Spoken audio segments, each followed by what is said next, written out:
So yeah, that's the sound that I have to make coming upon this topic of mental health and mothers. Postpartum mental health is an incredibly difficult topic because it involves not just the safety of the mom, but also the baby involved. So, dial it back to 10, 11 years ago. I was a single mom.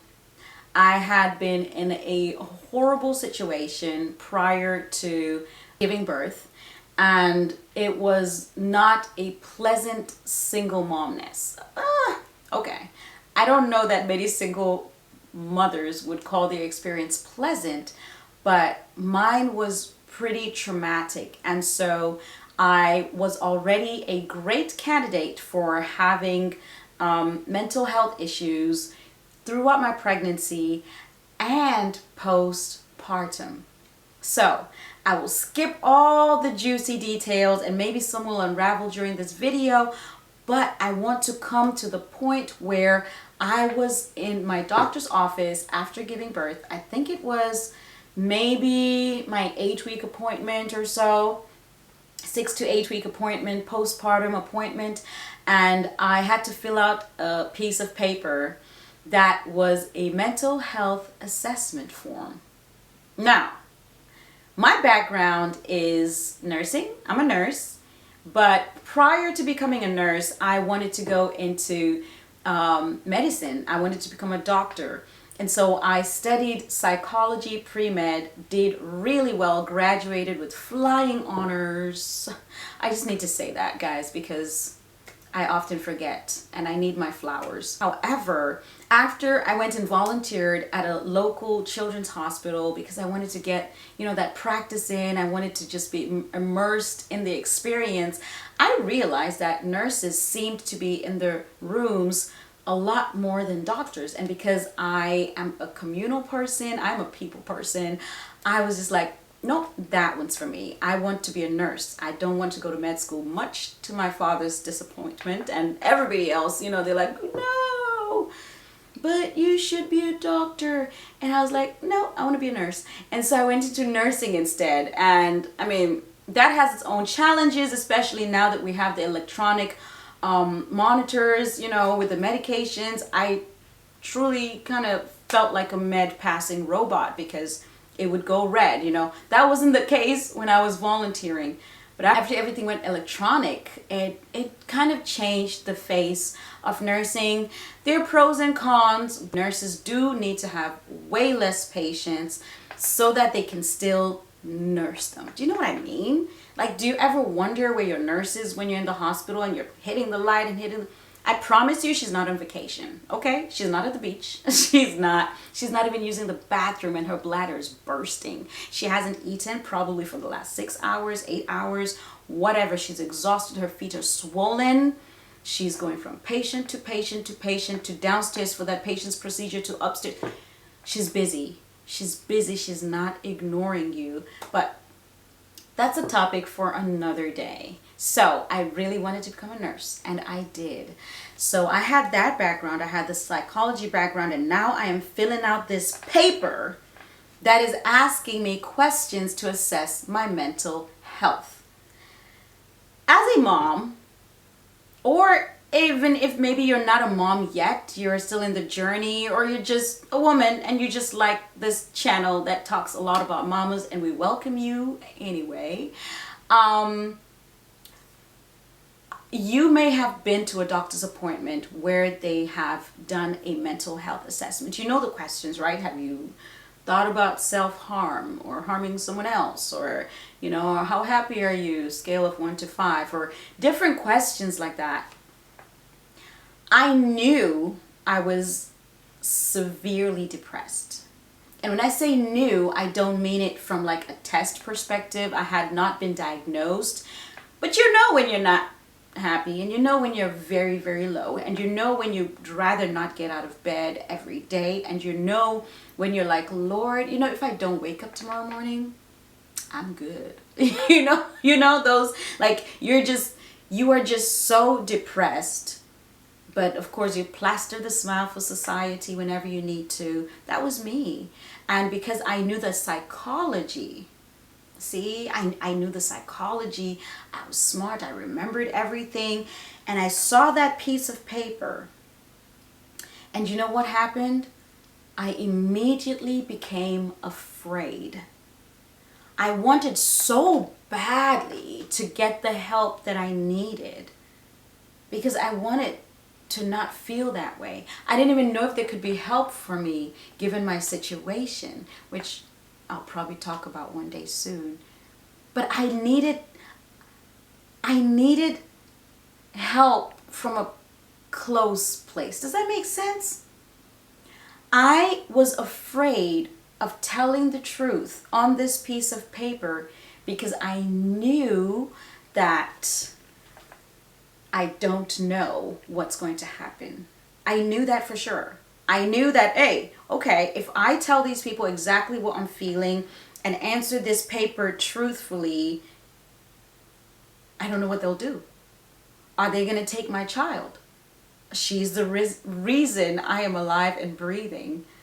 She's what keeps me going. But if they knew my state of mind, would they take her from me?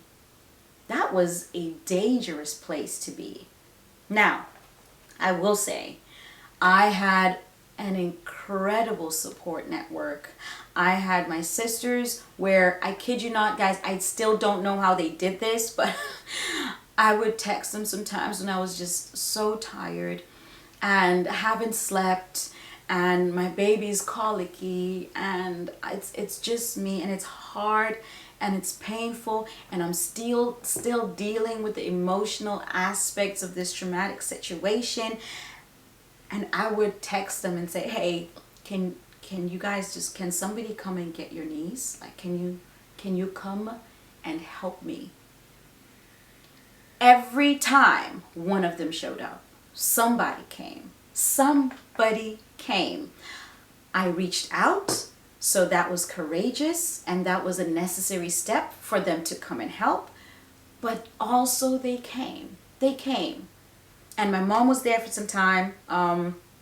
She came and helped me out too in my postpartum time. So I wasn't entirely alone.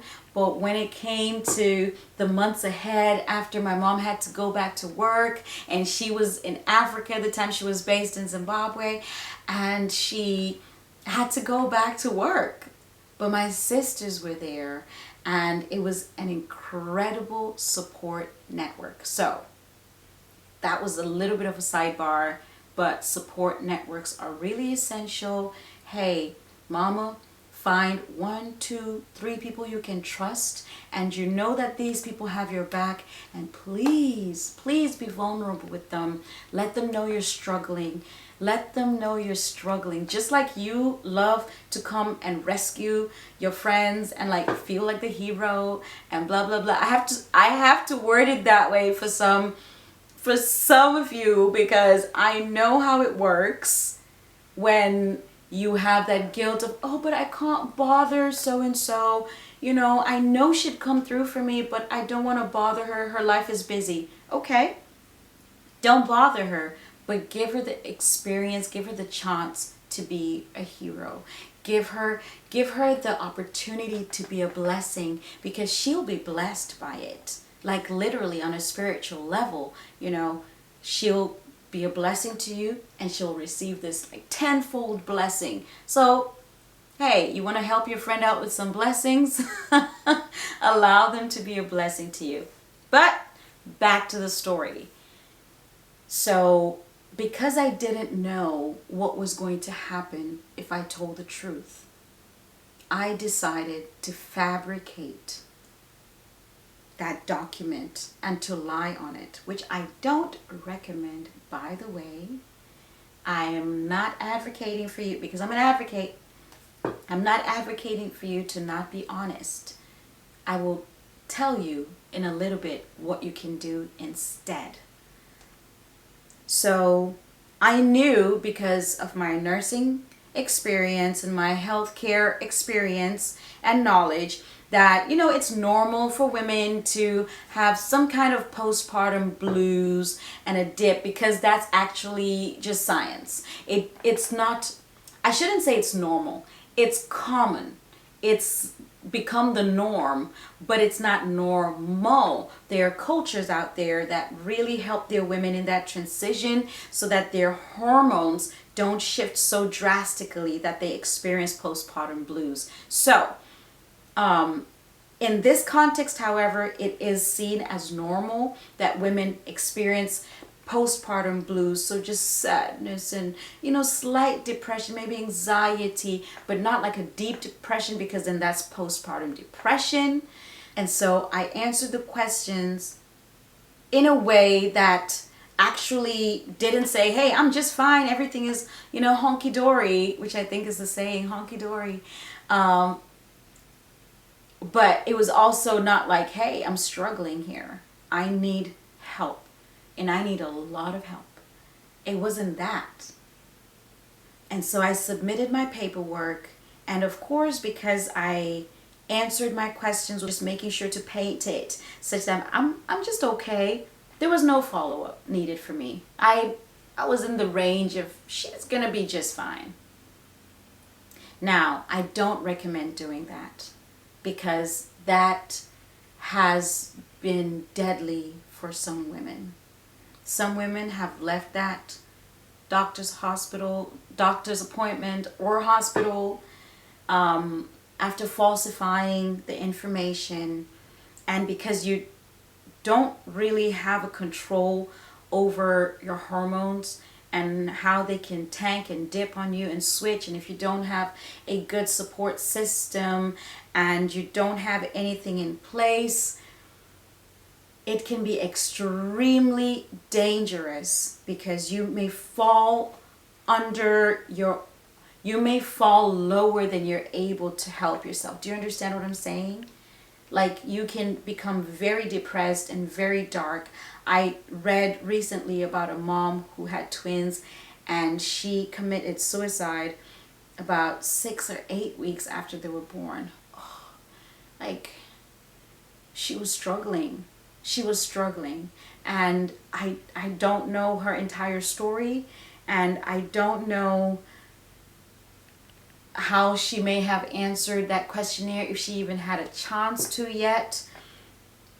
But the way the hormones can be out of balance and cause so severe a depression in you, and lack of sleep and lack of proper hydration and so many things that are playing during postpartum period, you may actually fall below the floor and not know and not be able to control your actions. At this particular time of my life, I did not support, I did not condone, but I had a lot of sympathy and a lot of mercy, and my judgments were cut off for women who hurt themselves, like the mom I just told you about, and or their children in that dark period. I no longer saw it as this, you know, largely intentional rage, although it is dark and it is vile and it is evil and it is horrid. But I had mercy.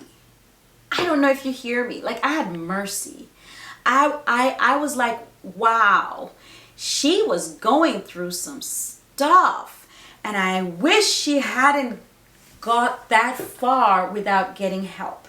I wish she hadn't reached the place where she could not control herself so much such that she caused herself harm or her children harm, or both. I just want to reach into her and like hold her hand and say, Mama, please, like, come get a hug. It's gonna be okay. We can do this together. It makes me so emotional even till this day, because now when I look back at me, I don't know how I made it. I mean, I know technically I had support and I had people and they'd stop by after work and just take my baby for a walk, and I could just crash and take a nap, or just like just feel this weight lifted and breathe. Not that the baby is the weight, no, but the responsibility and the heaviness of carrying someone while you're broken. It's so deep that if you haven't experienced it, it's easy to cast judgment. But if you know a single mom, this is a PSA, just real quick, it just came to me. If you know a single mom, listen, if you know a mom, okay, the more single she is, the more in need of you she is. But even if she's not single, dad might be working, their relationship might be adjusting because of the baby, and it can get a little bit muddy and, not as supportive as it should be. Ugh. Guys, life is messy, okay? And the less judgments we throw on each other and the more compassion, the world will just turn into a brighter and more beautiful place. And that mom deserves a beautiful place, even if you may feel like she put herself in that position, And I promise you, no one puts themselves in that position. No one sits down and writes out their life goals and is like, when I'm 22 or when I'm 14, I would like to be pregnant and alone and blah, blah, blah, blah, blah. No one puts themselves in. Now, yes, we may make decisions and take choices that lead us there. That's a whole nother conversation, because the choice has been made. And here is this mom that you may know. If you could just stop by and just be there. You don't have to take anything. You don't even have to do anything while you're there. You may or may not hold the baby, but for you to show up is a huge deal. Now, if you could show up and hold the baby while she takes a shower, oh my goodness. Or 10-minute nap that can rewire her brain, because sleep deprivation can become so bad that it becomes worse than being just blacked out on alcohol. So visit the mom in your neighborhood today. Oh my, sometimes we just have to laugh, truly, because I know laughter conveys messages a lot further sometimes. And so I hope that you will visit the mom in your neighborhood today, or give her a call. If you can't visit her, call her, text her. It makes a huge difference. Hear it from me. It made a huge difference in my life. Tell her you care. Tell her that if she's going through something, or she just needs you to blah, blah, blah, call you. If she needs you to watch the baby for 10 seconds, whatever. Okay, so back to the topic on hand, although all of it is the topic at hand. So back to the mental health struggles with postpartum, hormonal, sleep, whatever the cause is, relational. It's so bad. It's a pandemic on its own with mamas these days, because the less natural our lives are being lived these days, the more out of whack our hormones are getting. And so whenever we have these life-changing occasions like birth, or even loss, or change of a job, or being fired, whatever it is, it's causing these huge shifts in our cortisol and our stress hormones, and then it's knocking down all this. It's like a domino effect that leads into this intense mental health issues. And for mothers, it is really critical, because it's not just their life at stake, it's them and their children. And I did say I will tell you what you can do instead of lie on your mental health examination. Oh my, please, please don't lie. Please get the help you need. Ask questions. That's what you can do instead. You can ask questions. You can ask questions beforehand. You can ask questions anonymously. You can ask questions directly at the office and say, hey, so I want to know, like, so what happens to a mom who, you know, is in this range, in the positive range? Oh, nothing, we just blah, blah, blah. How about over here? Blah, blah, blah. Okay, how about over here? Blah, blah, blah. So you know, and you're not led by fear to fabricate answers, you know, that are not reflecting how you're truly feeling. Because again, you're only in control until you're not.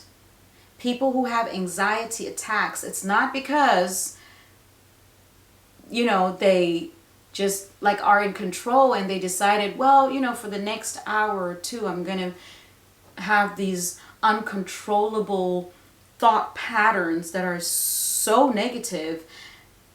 It's out of their control. And so just recognizing that as a mom, as a new mom, even if you're not a new mom, because you may still be in depression from when you gave birth 4 years ago. You may still be battling these low moods and you're like, I just never came back to feeling like myself. I have some videos here where I talk about hormones and, you know, what you can do to try and help. And you may need to see a professional, you know. And if you're not sure, take a test, do an assessment. I will try and link assessment below. The reason I say I'll try, okay, no. I'll link some assessments below. I'll link some tests below. But these are not like tests that like diagnose you, because I'm not a doctor, I'm a nurse. I cannot give you a diagnosis. But it allows you to just look at yourself. If you're honestly answering the questions, then you're like, okay, I need help. I need help emergently. Because I may be about to lose control. You know, the idea of having control is such, I wouldn't call it a facade. It's not true. None of us have control, ultimate full control over how we're going to feel and how we're going to perform and what happens in our life. Yes, we can put inputs that steer us in to a certain outcome. I can exercise regularly to try and keep diseases such as hypertension and diabetes and obesity and, you know, heart issues at bay. That's my input. But have you known fit people who have a stroke or a heart attack or a cancer? I do. I know a lot of fit people because we don't have ultimate control. It could be something else. It could be stress caused. It could be, you know, whatever. Like, there's a whole gamut of things that we don't have all on reins and like just, you know, get the horse going. But it improves your life to put in the right inputs. And I'm saying all this to say that even if you feel like, okay, I have a mental health situation, my mental health is not good, and you recognize that within yourself, but you're like, well, I have faith. I have faith and I have spirituality. I pray, I read my Bible. That's great. That's a tick in the right direction. I practice gratitude. That's a tick in the right direction. But remember, we were created by God to be communal human beings. We're not an island. So you haven't finished the check boxes. Now you need someone to be accountable for you. Hand yourself over to someone as an accountability. And it can be a close family member that you give permission to say, hey, You know, if you feel like I need professional help, or a counselor, right? It can be a counselor of your faith. They're amazing faith-based counselors that will recommend you see a doctor or a therapist or someone if you are critical. Because let me tell you, I understand the desire for natural health. In fact, I teach it. And I am a big advocate for prevention over cure. And I'm also a big advocate for natural solutions. I'm a huge advocate for essential oils and, massages and eating right and eating plants and exercising and sunlight and fresh air and having positive relationships and having good positive thoughts. All of that I teach, and that's really, really, really incredible. It will elevate your life. But if you're critical, if you have a gunshot wound, if your leg is been broken off, and we're not putting essential oils, we're not diffusing anything, we're taking you straight to the ER. And so it is with your mind. Sometimes you cannot think it away. And sometimes you don't want to play Russian roulette and lie on your tests. Women are dying. Moms are falling left and right through deep, dark depression. It's horrible. Children are suffering. And so we need to take this very seriously. If you're struggling, please get help. If you need a coach, a mentor, a community, a counselor, a doctor, if you are having thoughts of self-harm or harming others, you are critical. And without warning, everything could fall outside of your control. You need help. You need help, Mama. And you will be taken care of, and that broken brain, that broken mind will be put together again by professionals who can help you. And so I want to encourage you, at whatever point you are, get help, get coaching, get mentorship.